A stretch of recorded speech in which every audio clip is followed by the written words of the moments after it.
Desde já quero deixar mesmo esse agradecimento. Muito obrigado pela presença, pelo trabalho, né, de ler o trabalho, de avaliar, de trazer as contribuições que a gente vai discutir.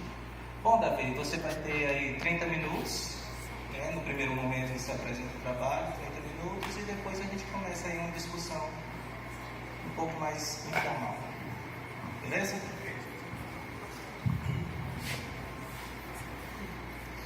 Boa tarde.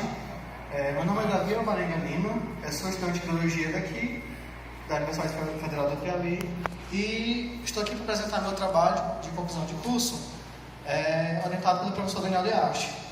O título do trabalho é Integração de dados bioquímicos e moleculares em redes complexas de leishmania basiliensis, certo? Apesar do nome do trabalho, do termo redes, ele está aqui também muito associado mais para a biologia mesmo, não é fora disso. Bom, primeiro, por que estudar doenças negligenciadas? O título do trabalho, principalmente, é voltado para a leishmania. A leishmaniose é um problema sério no Brasil, como podemos ver pelo mapa aqui, ó, é endêmico no Brasil. E podemos perceber também por aqui que é um problema muito comum em países pobres. Isso caracteriza leishmanioses e doenças negligenciadas. Por quê? É uma doença que é característica de pessoas que não têm dinheiro para arcar com custos altos do tratamento.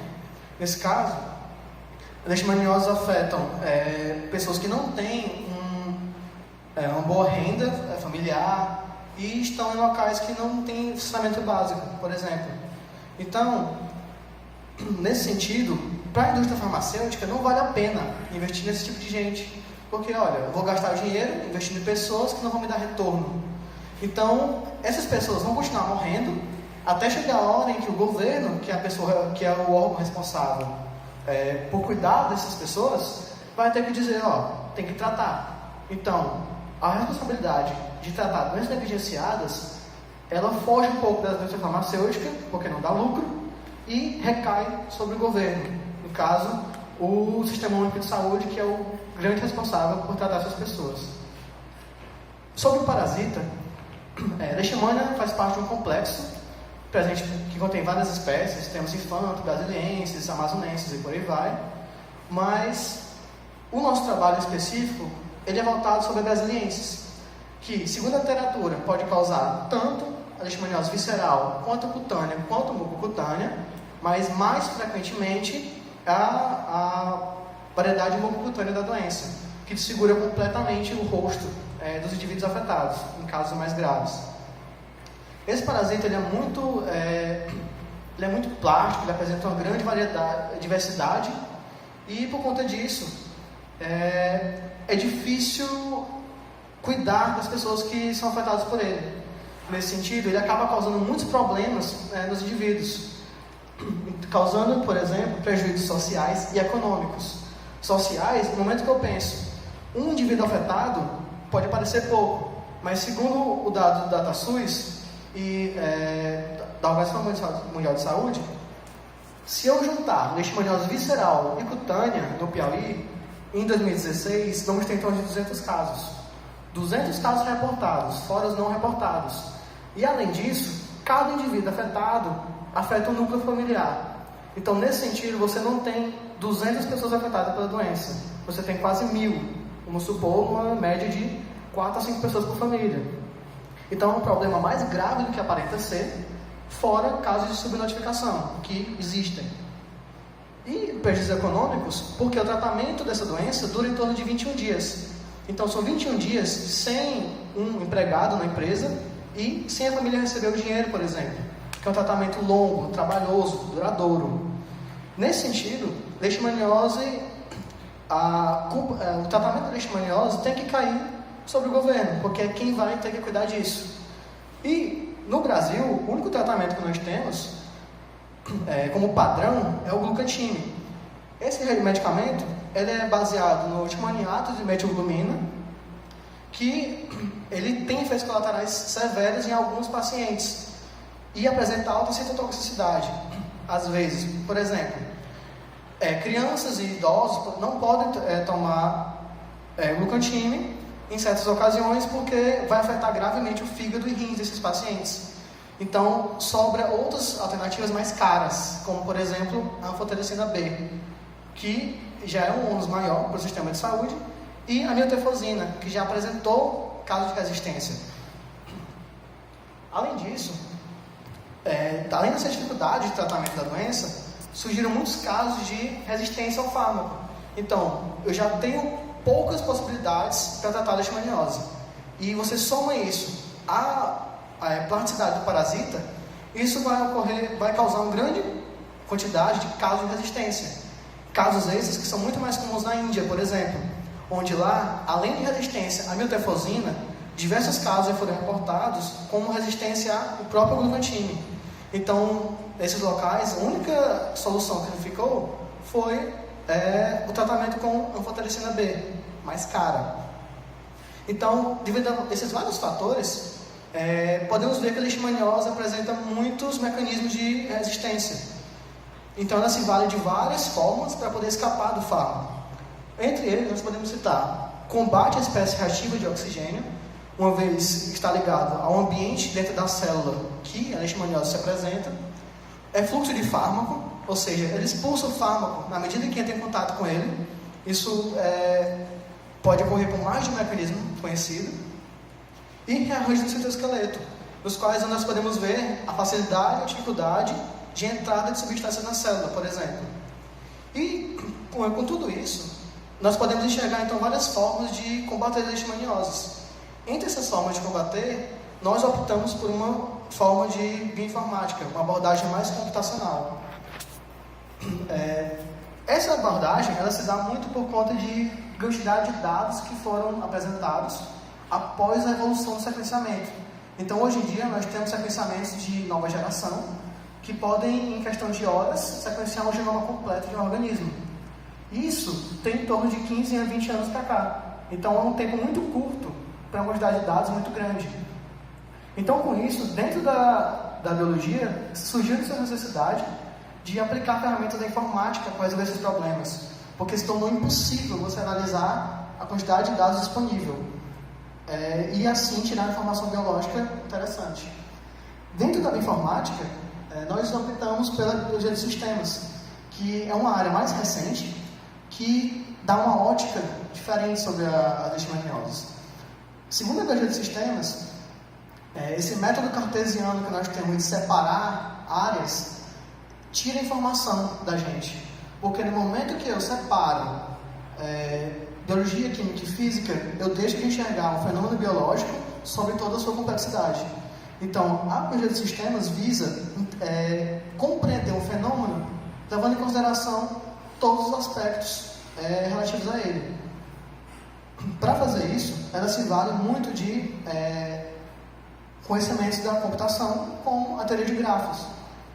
Essa teoria de grafos se vale da apresentação de entidades, podem ser as proteínas, genes, cidades, e por aí vai, para analisar a relação entre esses elementos. Por exemplo, aqui nós temos um grafo que nós podemos entender como sendo uma relação entre pontinhos e setinhos. Você vai ver cada um interagindo com o outro. Esses nós, eles podem ser entidades diferentes de acordo com a área. No nosso caso, eles vão ser ou proteínas ou fármacos. E aqui podemos ver a relação entre eles. Um outro conceito que foi emprestado dessa área também, que é o de hubs ou módulos. Esses hubs, nós podemos ver aqui, são entidades dentro do gráfico que são mais conectadas entre si. Então, provavelmente, eles têm uma relação mais intrínseca entre eles.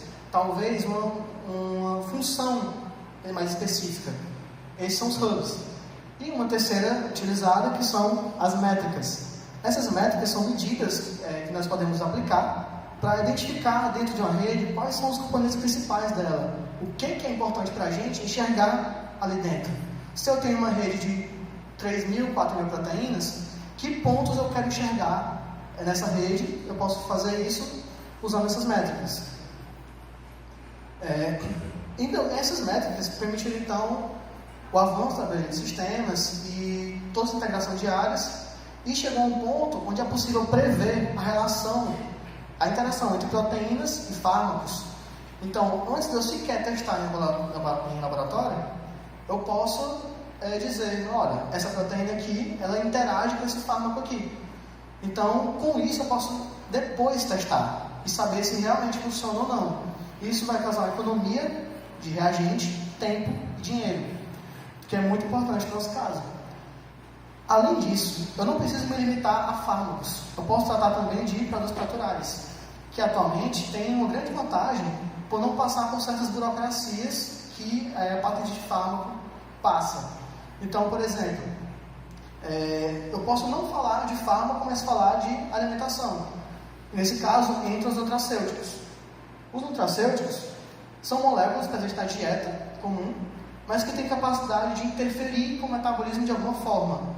Por exemplo, um tratamento de leishmaniose dura 21 dias, mas de repente, por conta da alimentação daquele indivíduo, o tratamento pode durar 25, 26 ou 30. Então, é algo que não vai estar previsto, por exemplo, num esquema de tratamento, mas que vai influenciar diretamente sobre ele. E não só isso, os nutracêuticos também têm mais potencial. Por exemplo, eu posso me valer dos nutracêuticos para aumentar a eficácia de medicamento. Um medicamento que não se dilui bem em determinada substância, eu posso fazer um ambiente, pela dieta, criar um ambiente onde ele se espalhe melhor pelo organismo. Além disso, ele pode competir com o fármaco, dificultando o tratamento. Então, eu vou tirar aquele nutracêutico da dieta. As potencialidades do trabalho com ele são muito variadas. E não só isso. Essas potencialidades nutracêuticos estão muito relacionadas com que informações nós temos. Essas informações, elas estão presentes em bancos de dados. Esses bancos, eles existem de diversas formas na internet, são públicos, e o que falta, muitas vezes, é dar significado para a informação. Os dados estão lá, qualquer um pode ir, enxergar e ver, mas que informação aquele dado pode me dar para tratar a leishmaniose? Isso é que é a questão principal do trabalho. Por quê? Os dados estão online e não sabemos como utilizá-los. Por isso é importante integrar dados. Essa é a perspectiva, a ideia do trabalho. Nós temos bancos de dados públicos e vamos selecionar esses bancos e saber que informação eu vou utilizar de cada um, de forma que eles possam contribuir no tratamento de leishmanioses. Essa que é a grande importância dos projetos de integração. Visando isso, o nosso projeto específico se vale dessa ótica, e nosso objetivo principal é integrar multicamadas de dados biológicos visando a geração de rede de interação, tanto proteína-proteína quanto proteína-nutracêutica. Para então, a partir desse novo grafo gerado, eu vou selecionar quais são as proteínas mais interessantes para tratamento de leishmaniose. Será que é interessante eu tratar uma proteína que a célula pode facilmente compensar a ação dela ou não? É esse raciocínio que os grafos vão manter. Para chegar nessa lógica, mais especificamente, nós temos que construir uma rede base que possa servir para integrar os dados, localizar dentro dessa rede que alvos são similares e tem nutracêuticos associados a eles. É muito importante saber isso. Além disso, integrar dados de outros bancos já conhecidos, bancos de dados tanto públicos quanto pessoais, analisar o impacto dos nutracêuticos sobre essa rede, se eles vão ser adicionados, eles vão causar uma diferença nessa rede ou não? Nós queremos descobrir isso. E identificar proteínas de estrangulamento. Essas proteínas são justamente as proteínas gargalo, o ponto-chave que, caso desligue essa proteína com o fármaco, por exemplo, ou com o nutracêutico, se ela vai desestabilizar a rede. Então, isso é o que nós vamos chamar de um alvo proteico ideal para a intervenção. Para chegar nesse método, nesses objetivos, nós realizamos o levantamento de bancos de dados. Dessa forma, os bancos que nós usamos foram 4, em geral. O String, que é um banco de relações entre proteínas. Drug Bank, que é um banco farmacogenômico, que apresenta interações fármaco, proteína e proteína-fármaco. o TriTripDB, que é um banco de informações genômicas de tripanosomatídeos, genômica funcional principalmente, e transcritos de leishmania brasiliensis, que é um banco já proveniente do nosso grupo de pesquisa, que também foi utilizado nesse trabalho. Para manipular esses dados, nós utilizamos três metodologias de manipulação. Entre elas, o pacote Office. Nós sempre enxergamos os dados na forma de planilhas, por exemplo. O Cytoscape foi utilizado para gerar essas redes e manipular, adicionar informação, enxergar os dados, editá-los, por aí vai. E scripts escritos tanto em Awk quanto em Python. São duas linguagens que foram utilizadas no trabalho que visavam reformatar esses dados. Com isso, a primeira etapa após esse levantamento utilizado foi criar a rede base. Essa rede é utilizada como o início para que eu possa integrar dados. Então, por exemplo, esses dados foram obtidos no string e a primeira coisa que nós tivemos que saber foi que evidências utilizar e qual força de evidência utilizar nesse trabalho.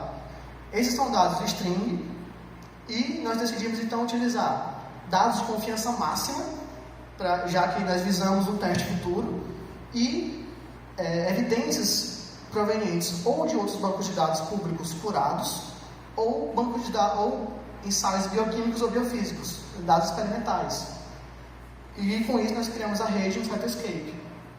Uma segunda etapa, após essa rede criada, foi pegar as proteínas que estavam presentes nessa rede e, por meio de um alinhamento de sequências com as proteínas que são alvos de nutracêuticos do Drug Bank, e chegamos às proteínas similares a esses alvos. Após isso, essas proteínas similares e seus nutracêuticos associados foram processados por programas e nós identificamos os nutracêuticos que estavam potencialmente integrados à rede. Após essa classificação, nós classificamos eles segundo características bioquímicas, porque por essas características podemos ter uma noção de quais metabolismos eles estão inseridos e qual a função deles no parasita. Essa foi a primeira etapa de integração de dados. Uma segunda etapa para identificar esses dados localizados foi, além de eu saber que proteínas tinham nutracêuticos associados, quais proteínas tinham valor de expressão alterado no parasita resistente, que é o quarto banco de dados que nós trabalhamos. Então, a partir das mesmas proteínas da rede, nós fizemos um dicionário que relacionava proteínas entre os três bancos que nós tínhamos, uma vez que uma proteína presente no TriTrip estava com outro nome no string e às vezes com um terceiro nome no nosso banco pessoal. Então tivemos que fazer um dicionário relacionando quem era quem em cada banco de dados. Após todo esse processamento e uso do dicionário, nós então localizamos dentro da rede cada proteína diferencialmente expressa no parasita. Essas foram as duas localizações dentro da rede que nós fizemos. Após localizar esses dados, nós tivemos que integrá-los à rede. A metodologia de integração utilizada foi a sobreposição de camada de informação. Então, além de eu ter que proteína interage com qual proteína ou fármaco, nós adicionamos nessa dado. Que tipo de interação, se é uma relação proteína-proteína ou proteína-nutracêutico, e, por exemplo, o valor de expressão associado àquela proteína. Se ela estava 3 vezes mais expressa no parasito, 4, 5, nós integramos essa informação também. E, após a integração de dados, foi gerado um grafo, e com esse grafo nós aplicamos métricas e identificamos o que nós queríamos de início, que são as proteínas gargalo. Então, a partir dessas proteínas, a seleção dessas proteínas foi feita utilizando métricas com destaque para Betweeners, que é uma métrica mais utilizada com esse intuito, e seleção manual. O Between